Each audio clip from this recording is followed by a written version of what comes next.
जतिन शर्मा और भास्कर मिश्रा हमारे दो सहयोगी हमारे साथ जुड़ चुके हैं। सीबीआई दफ्तर के बाहर से जतिन और राउज एवेन्यू कोर्ट के बाहर से भास्कर। जतिन, मैं पहले आपका रुख करूंगी।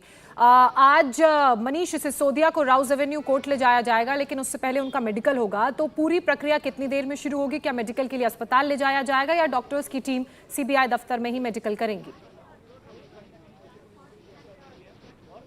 जो देखिए 10 बजे के आसपास जो मनीष सिसोदिया का मेडिकल जो है वो किया जाएगा। हालांकि इस बात की संभावना सबसे ज्यादा है कि डॉक्टर्स की टीम सीबीआई हेडक्वार्टर पहुंचेगी, क्योंकि हेडक्वार्टर के अंदर तमाम वो फैसिलिटीज हैं जिसके जरिए मेडिकल जो है वो कंडक्ट किया जा सकता है। तो 10 बजे के आसपास टीम यहाँ पर पहुंचेगी, इसके बाद मेडिकल किया जाएगा और 12 बजे के आसपास राउज एवेन्यू कोर्ट में मनीष सिसोदिया को पेश किया जाएगा। लेकिन उससे पहले दिल्ली पुलिस ने क्या तैयारियां की है उसकी एक झलक आपको दिखाते हैं। ये आप देख रहे हैं सामने सीबीआई हेडक्वार्टर है। ठीक 500 मीटर पहले पुलिस ने यहाँ पर फर्स्ट लेयर बैरिकेडिंग की है और सीबीआई हेडक्वार्टर के आसपास की तकरीबन 1 किलोमीटर की पूरी सड़क को ट्रैफिक के बिल्कुल लेस किया गया है। कोई भी नॉर्मल ट्रैफिक वहां पर नहीं होगा। और लेकिन सोमवार है, आसपास के सरकारी दफ्तरों में मूवमेंट हो रही है, तो जो भी लोग यहां पर पहुंच रहे हैं उनकी बाकायदा आईडी चेक की जा रही है। दिल्ली पुलिस के साथ साथ पैरामिलिट्री फोर्सेस के जवान यहां पर डिप्लॉयड है और नॉर्मल ट्रैफिक को इस पूरे रूट पर बंद कर दिया गया और प्रिकॉशनरी तौर पर फ्रीडम ऐप से सीखकर क्या आप पिसे हुए तेल का उत्पादन करते हैं? अगर ऐसा है तो आप अपने तेल को 1 करोड़ फ्रीडम ऐप के जो ग्राहक हैं उन्हें बिना किसी खर्चे के आप उसे बेच सकते हैं। जो एक तरीके से फोर्स है उनको बसेस में भी डिप्लॉय किया गया। अगर जरूरत पड़ेगी तो उनको भी जमीनी स्तर पर उतारा जाएगा। हालांकि दिल्ली पुलिस का साफ तौर पर कहना है कि उनके सीनियर ऑफिसर से उनको डायरेक्शन है कि दिल्ली में अलग अलग डिस्ट्रिक्ट, विधानसभा और मंडल के हिसाब से जो दिल्ली पुलिस की टीम काम कर रही है और उसके आधार पर कोई भी मूवमेंट होता है, कोई भी प्रोटेस्ट होता है तो उसके खिलाफ कार्रवाई की जाएगी। इस तरीके के पोस्टर जो है सीबीआई हेडक्वार्टर के पास लगा दिए गए, जिसमें मेंशन किया गया कि धारा 144 इस पूरे इलाके में लगी हुई है। अगर गैदरिंग यहाँ पर 4 से ज्यादा होगी तो उनके खिलाफ कानून के तहत कार्रवाई की जाएगी। कल हमने देखा था कि संजय सिंह और तमाम जो लोग थे वो यहां पर पहुंचे थे प्रोटेस्ट करने के लिए, उनको भी डिटेन किया गया है। थोड़ी देर में ये भी जानकारी आ जाएगी क्योंकि उनको रिलीज कर दिया जाएगा। तमाम चाहे वो संजय सिंह हो, गोपाल राय हो और साथ में जो 36 लोग थे उन सभी को फतेहपुर बेरी थाने में रखा गया है। रात भर वो लोग वही रहे। हालांकि 24 घंटे बाद उनको रिलीज करना होगा, तो थोड़ी देर में उनको रिलीज भी कर सकती है पुलिस। लेकिन अपनी तरफ से पुलिस लगातार ये कोशिश कर रही है कि सड़क पर गैदरिंग ना हो, प्रोटेस्ट ना हो, इसको लेकर तमाम जो तैयारी है वो की जा रही है। ये पूरा आप रोड देखेंगे, इस पूरे रोड पर ट्रैफिक को बंद किया गया है। जो सरकारी दफ्तर में काम करने वाले लोग हैं उन्हीं की गाड़ियों को अलाउ किया जा रहा है और बाकायदा कार्ड देखने के बाद। ठीक है जितिन, तो दिल्ली पुलिस ने पूरी व्यवस्था की हुई है। भास्कर मिश्रा राउज एवेन्यू कोर्ट से हमारे साथ जुड़े हुए हैं। भास्कर, आज जब कोर्ट में पेशी होगी उस दौरान सीबीआई क्या कुछ खुलासे कर सकती है जिसके आधार पर वो मनीष सिसोदिया की रिमांड अपने पास लेने की कोशिश कर पाए? देखिए, इस पूरे मामले में शुरू से ये कहा जा रहा था कि सिर्फ सीबीआई के द्वारा इंतज़ार ये किया जा रहा है कि मनीष सिसोदिया की जो संलिप्तता है उसके बारे में कुछ पुख्ता सबूत मिले और उसके बाद उनको गिरफ्तार किया जाएगा। और इस मामले में सी अरविंद जो अधिकारी हैं, दिल्ली सरकार में अधिकारी थे, उनके द्वारा जो 164 के तहत बयान दिया गया उसको आधार बनाया गया।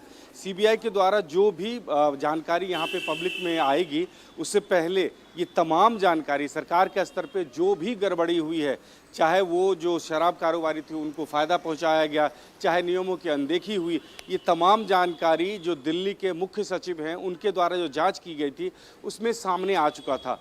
और अरविंद केजरीवाल की सरकार या मनीष सिसोदिया के द्वारा इस बारे में कभी भी स्पष्ट रूप से कोई जवाब नहीं दिया जा रहा था। उनके द्वारा ये कहा जा रहा था कि उनको फंसाने की कोशिश है और यही शराब नीति हमने पंजाब में बनाई तो वहाँ पे मुनाफा हो रहा है और दिल्ली में मुनाफा क्यों नहीं हो रहा है, इसके लिए एलजी जिम्मेदार हैं। और सीधा सीधा ये कहा जा रहा था कि एलजी काम नहीं करने दे रहे हैं और इस वजह से दिल्ली में ये नुकसान हुआ है। लेकिन इस तर्क को माना नहीं जा सकता इस आधार पे कि तमाम जो सबूत हैं वो उनके खिलाफ हैं, तमाम जो अधिकारियों के बयान हैं वो उनके खिलाफ है। अब देखना होगा कि कोर्ट में सीबीआई को कितने दिनों की रिमांड मिलती है और इसमें क्या जानकारी और सामने आ सकता है। देखिए, इस बारे में शराब घोटाले के बारे में जो सबसे पहले आरोप लगा था वो ये कि कोविड के दौरान में कुछ कंपनियों को फ़ायदा पहुंचाया गया, उनको छूट दी गई। उसके बाद ये एक बड़ी जानकारी सामने आई थी कि तमाम नियमों को ताक पे रखे मनीष सिसोदिया खुद इस पॉलिसी में बहुत सारे अमेंडमेंट और अपने हिसाब से कानून बना रहे थे जो कि एलजी की जिसके लिए मान्यता नहीं ली गई थी। और इस तरह के तमाम आरोप उनके ऊपर में पहले से ही हैं, अब कड़ियां जुड़ रही हैं। जी। पहले कारोबारी जो हैं उनकी गिरफ्तारी हुई, अधिकारियों के बयान हुए और उसके बाद अब मनीष सिसोदिया सामने आए। बिल्कुल भास्कर, और आज जब कोर्ट में पेश किया जाएगा तो क्या और नए सबूत रखे जाते हैं वो देखना बहुत ही महत्वपूर्ण होगा। इसी बीच भ्रष्टाचार के आरोप में पहले सत्येंद्र जैन और अब मनीष सिसोदिया को गिरफ्तार किया गया है। सीएम अरविंद केजरीवाल के सबसे भरोसेमंद ये दोनों व्यक्ति, दोनों शख्स इस वक्त जेल में हैं। दिल्ली सरकार में मनीष सिसोदिया नंबर 2 पोजीशन रखते हैं। सिसोदिया की गिरफ्तारी के बाद अब सीधे सरकार पर संकट बनाया है। शराब घोटाले में सीबीआई की जांच की आंच अब सीएम दफ्तर तक पहुंच चुकी है और ऐसे में अब सबसे बड़ा सवाल जो हर किसी के मन में है वो ये कि अगला नंबर किसका होगा, खासकर आम आदमी पार्टी। और कल जब गिरफ्तारी हुई तो आम आदमी पार्टी के ट्विटर हैंडल से ये बात भी लिखी गई कि लोकतंत्र के लिए ये काला दिन है। हमने आम आदमी पार्टी के नेताओं और सांसदों को ये कहते हुए भी सुना कि किस तरीके से बीजेपी द्वारा तानाशाही की जा रही है। मैं जतिन का रुख करना चाहूंगी। जतिन, इन आरोपों के बीच आज आम आदमी पार्टी के कार्यकर्ता दिल्ली में बीजेपी दफ्तर के बाहर उत्तर प्रदेश के हर जिले और देश भर में प्रदर्शन करेंगे। उस प्रदर्शन से निपटने के लिए किस तरह की सरकार की और दिल्ली पुलिस की तैयारी है? आज बिल्कुल दिल्ली पुलिस लगातार कोशिश कर रही है कि सड़कों पर गैदरिंग ना हो। इसी के लिए कल दिल्ली पुलिस कमिश्नर ने भी एक ब्रीफिंग की थी और उस ब्रीफिंग में हर डिस्ट्रिक्ट के डीसीपी को ये निर्देश दिए गए हैं कि वो विधानसभा यहां तक कि मंडल स्तर पर भी जाकर अपने लोगों को फैलाए और इस तरीके की गैदरिंग को होने से रोका जाए। सबसे बड़ी चुनौती ये भी होगी कि जब राउज एवेन्यू कोर्ट में मनीष सिसोदिया को पेश किया जाएगा। राउज एवेन्यू कोर्ट दरअसल आम आदमी पार्टी दफ्तर और बीजेपी दफ्तर के ठीक बीच में है, तो उस प्रोटेस्ट के बीच में से मनीष सिसोदिया को राउज एवेन्यू कोर्ट ले जाना ये बड़ा चैलेंज होगा और इसी को देखते हुए तमाम तैयारियां सीबीआई दफ्तर के बाहर की जा रही हैं। हालांकि कोर्ट में भी इन तमाम चीजों को रखेगी सीबीआई ने जिन 3 सेक्शंस के अंदर मनीष सिसोदिया को अरेस्ट किया, चाहे वो 120 बी हो, आईपीसी 477 हो और प्रिवेंशन ऑफ करप्शन एक्ट, ये तमाम चीजें इसको लेकर अपनी दलीलें रखी जाएगी। और कल जिस तरीके का बिहेवियर मनीष सिसोदिया का रहा जांच टीम के सामने, क्योंकि सीबीआई ने जो अपना स्टेटमेंट जारी किया उसमें यह बताया कि मनीष सिसोदिया जांच टीम को बरगला रहे थे। मनीष सिसोदिया से जब कन्फ्रंट किया जा रहा था सबूतों के आधार पर तो सीधा सीधा जवाब नहीं दे रहे थे। इससे पहले 17 अक्टूबर को जब मनीष सिसोदिया से पूछताछ की गई थी, उन्हीं सवालों को जब दोबारा उनसे कल पूछा गया तो उन्होंने ठीक से उसका जवाब नहीं दिया और ये तमाम वजह थी जिन वजहों को देखते हुए सीबीआई ने गिरफ्तार किया है। आज जब कोर्ट में पेशी की जाएगी तो ये सभी कल की इन्वेस्टिगेशन को लेकर चर्चा सीबीआई कोर्ट में रखेगी और अपनी दलीलें पेश करेगी। कोशिश यही रहेगी कि ज्यादा से ज्यादा दिनों की रिमांड मनीष सिसोदिया की ली जा सके। साथ ही जिन लोगों के स्टेटमेंट रिकॉर्ड किए गए हैं जिसमें अरविंद का नाम है जो कि ब्यूरोक्रेट है, उनका क्या स्टेटमेंट था उस स्टेटमेंट को भी कोर्ट में रखा जाएगा। सबूत के तौर पर सीबीआई उसको इस्तेमाल कर रही है क्योंकि मजिस्ट्रेट के सामने वो स्टेटमेंट रिकॉर्ड किया है। लेकिन दिल्ली पुलिस के सामने अभी सबसे बड़ी चुनौती सड़कों पर प्रोटेस्ट को रोकना है। दिल्ली के अलग अलग इलाकों में इस तरीके के कॉल्स किए गए हैं कि 200 की संख्या में जो लोग हैं हर विधानसभा से हर पार्षद को जिम्मेदारी दी गई है। बिल्कुल जितिन, और काफी ज्यादा टाइट सिक्योरिटी भी दिख रही है। भास्कर, भ्रष्टाचार के आरोप में पहले हमने देखा कि सत्येंद्र जैन और उसके बाद फिर मनीष सिसोदिया, और ऐसे में अब आरोप लग रहे हैं आम आदमी पार्टी पर कि आम आदमी पार्टी नहीं भ्रष्ट आदमी पार्टी है। ऐसे में अब क्या लगता है अगला नंबर किसका होगा?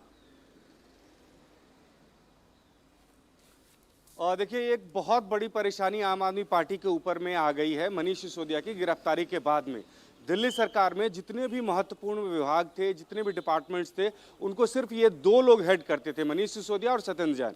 सत्येंद्र जैन जब जेल चले गए उसके बाद वो सारी जिम्मेदारी मनीष सिसोदिया के ऊपर में शिफ्ट कर दी गई और उसके बाद कायदे से दिल्ली में कोई ऐसा मंत्री नहीं है जिसके पास कोई महत्वपूर्ण विभाग हो।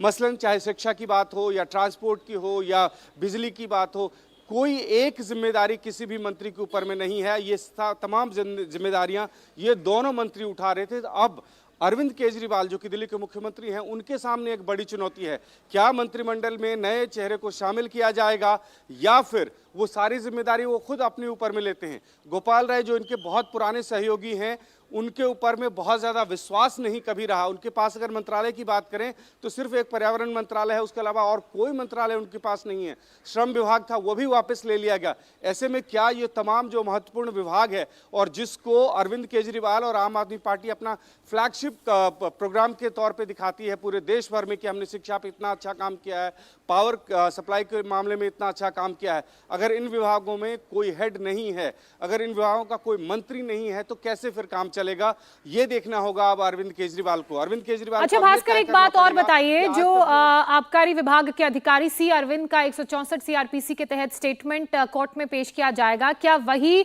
मुख्यतः इस पूरे मामले में मनीष सिसोदिया की रिमांड लेने में पुलिस के लिए, सीबीआई के लिए कारगर साबित होगा, या कुछ और ऐसे सबूत हैं जो आज कोर्ट में पेश किए जा सकते हैं?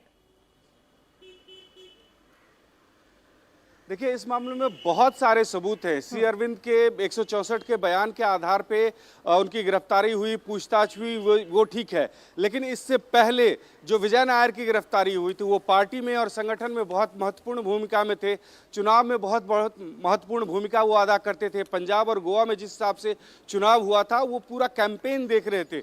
जो आरोप लग रहे हैं उसके हिसाब से गोवा में चुनाव खर्च में जो पैसा लगा है आम आदमी पार्टी का, वो शराब कारोबारियों के द्वारा पहुंचाया गया। ये तमाम आरोप हैं, और अगर इसका ट्रैक रिकॉर्ड, अगर इसको ट्रेस करती है सीबीआई या कि जांच एजेंसी, तो वो अपने आप में पुख्ता होगा। मनी ट्रेल अगर सामने आता है तो वो अपने आप में पुख्ता होगा, सिवाय इसके कि एक सी अरविंद के बयान पे ये सारी कार्रवाई हो, इस पे नहीं, इसको नहीं कहा जा सकता है। तमाम आप चेन ऑफ इवेंट्स देखिए। सबसे पहले जो दिल्ली के मुख्य सचिव हैं, उनके द्वारा जांच पड़ताल की गई, तमाम वो जानकारियां सबसे पहले वहीं से आई थी कि शराब नीति को किस हिसाब से गढ़ा गया था, जिससे फायदा पहुंचे सरकार को और साथ में पार्टी को, कारोबारियों को फायदा पहुंचे और उसका लाभ हो दूसरे राज्यों में।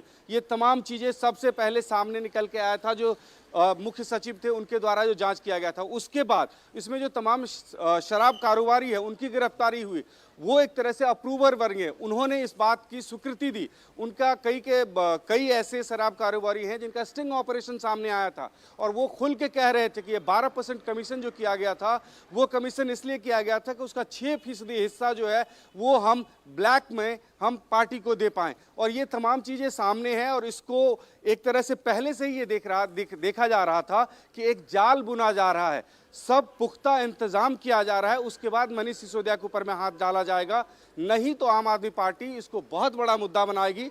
और अगर कोर्ट में प्रोड्यूस करने के बाद में तुरंत उनको जमानत मिल जाती है, तो ये बैकफायर करेगा जांच एजेंसियों के लिए भी। क्योंकि आपने जमानत की बात कही, मुझे एक बात और समझाइए भास्कर, ये जो पूरा चेन और सीरीज ऑफ इवेंट्स हैं, जो सारे सबूत शुरू से ही इकट्ठा किए गए हैं, जिनके आधार पर आज कोर्ट में पेश किया जा रहा है मनीष सिसोदिया को, तो ऐसे में आपको क्या लगता है कि सीबीआई को रिमांड मिलेगी या फिर मनीष सिसोदिया को यहां से रिहाई मिलेगी? ज्यादा चांसेस क्या लग रहे हैं, किस तरफ संकेत?